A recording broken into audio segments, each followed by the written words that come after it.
Assalamualaikum warahmatullahi wabarakatuh.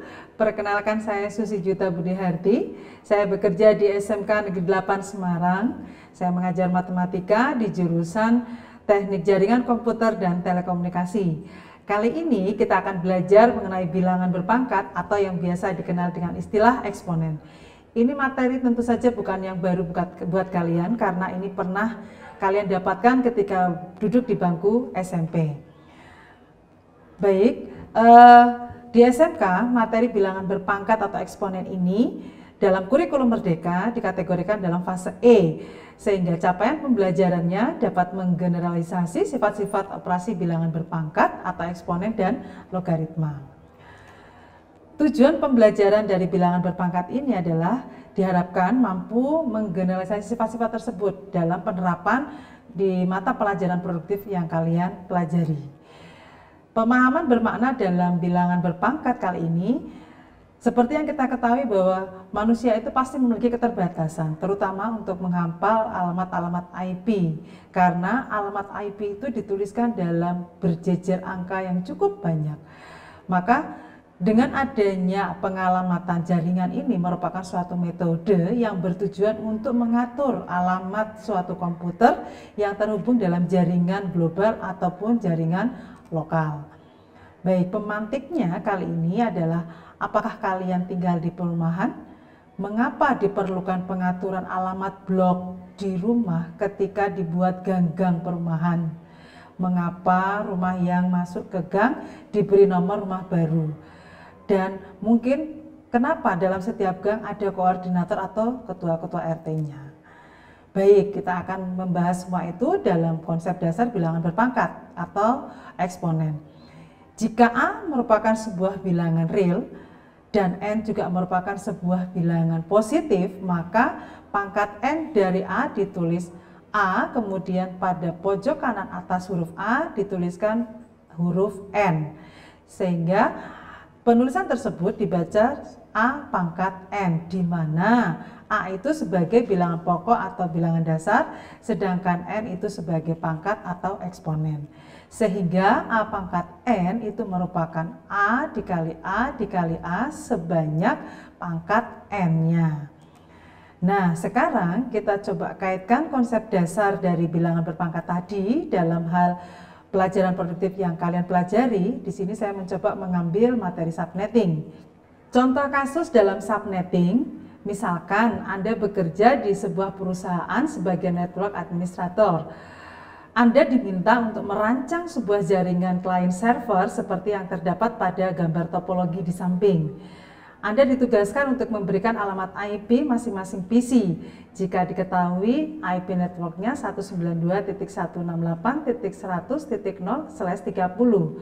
Coba hitunglah: 1. Jumlah subnet, 2. Jumlah host per subnet, yang ketiga blok subnet, dan yang keempat buatlah tabel subnetnya. Mari kita lihat contoh penyelesaian dari kasus tersebut. Diketahui tadi IP networknya adalah 192.168.100.0/30.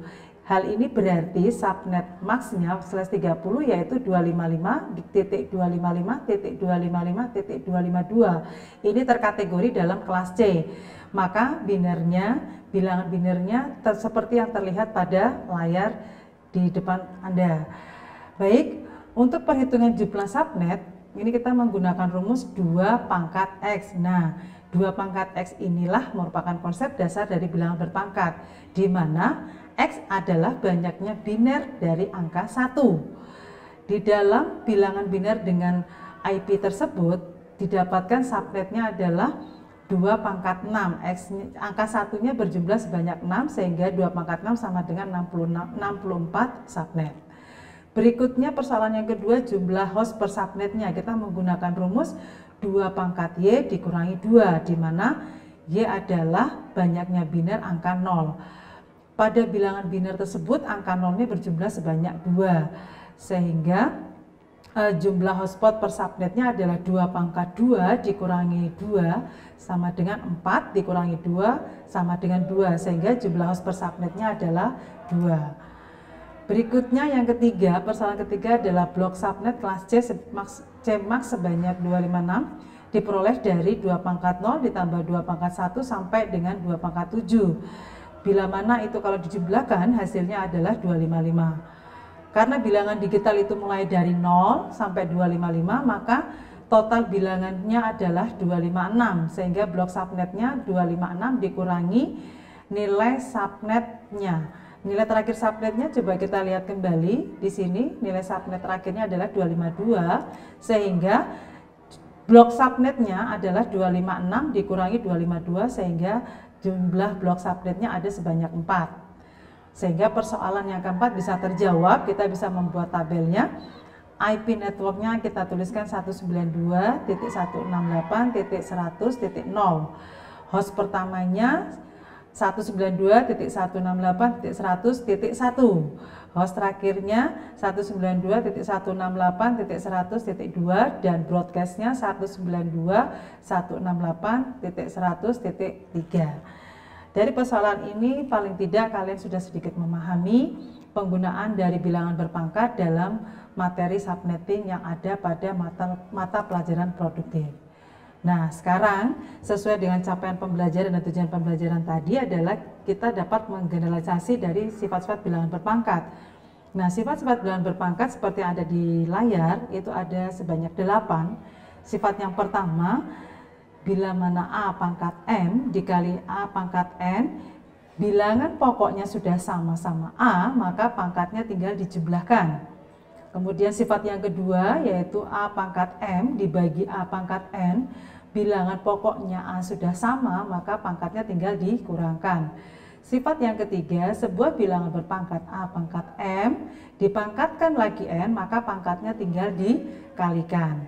Sifat yang keempat, bila mana terjadi perkalian A kali B dipangkatkan M, maka masing-masing bilangan pokok akan dipangkatkan dengan M, sehingga menjadi A pangkat M dikali B pangkat M. Sifat yang kelima, pembagian A per B dipangkatkan M, masing-masing bilangan pokoknya dipangkatkan M juga, A pangkat M dibagi B pangkat M. Kemudian A pangkat 0, segala bilangan jika dipangkatkan 0 nilainya adalah 1. Sifat yang ketujuh, A pangkat min N sama dengan nilainya dengan 1 per A pangkat N.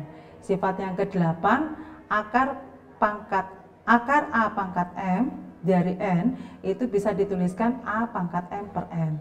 Ini dengan syarat A dan B bilangan pokoknya tidak boleh sama dengan 0.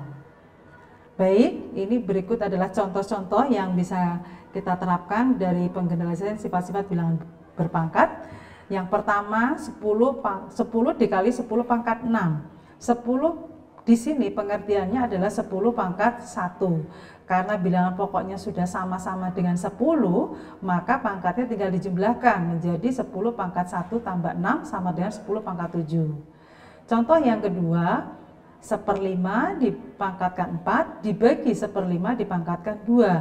Bilangan pokoknya sudah sama-sama 1/5. Proses operasinya adalah pembagian seperti sifat tadi yang kedua, maka pangkatnya tinggal dikurangkan sehingga menjadi 1/5 pangkat 4 dikurangi 2 sama dengan 1/5 pangkat 2. Atau bisa dituliskan 1/5 pangkat 2 sama dengan 1/25. Contoh yang ketiga, 5 pangkat 1/4 dipangkatkan lagi 4. Seperti sifat yang ketiga tadi, bila mana bilangan berpangkat dipangkatkan lagi, maka pangkatnya tinggal dikalikan.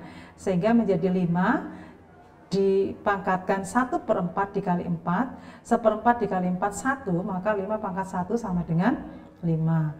Contoh yang keempat, sebuah bilangan dalam perkalian dipangkatkan, maka masing-masing bilangan yang dikali tadi dipangkatkan. Jadi contoh di sini 3 kali 5 dipangkatkan 7 sama dengan 3 pangkat 7 dikali 5 pangkat 7.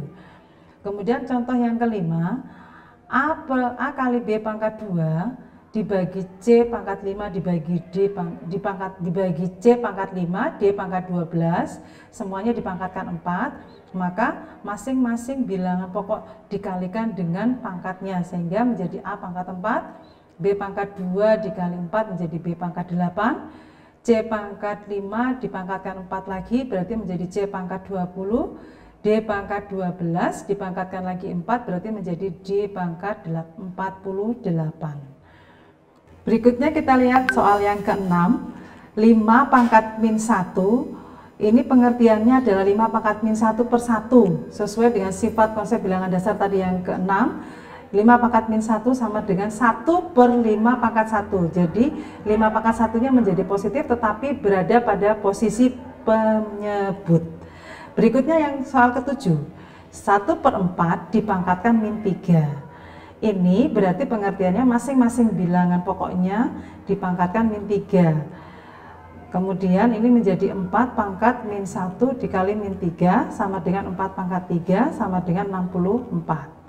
Soal yang ke-8, 5 pangkat 2 per 3, ini kita bisa membuat dalam bentuk akar, yang menjadi akarnya itu yang sebagai penyebutnya, berarti 3 sebagai penyebut berada di akar, sedangkan yang menjadi pangkat dari 5 adalah yang sebagai pembilangnya, sehingga seperti yang ada di layar, akar 5 pangkat 2 dari 3 bisa dituliskan seperti itu, maka menjadi akar pangkat 3 dari 25.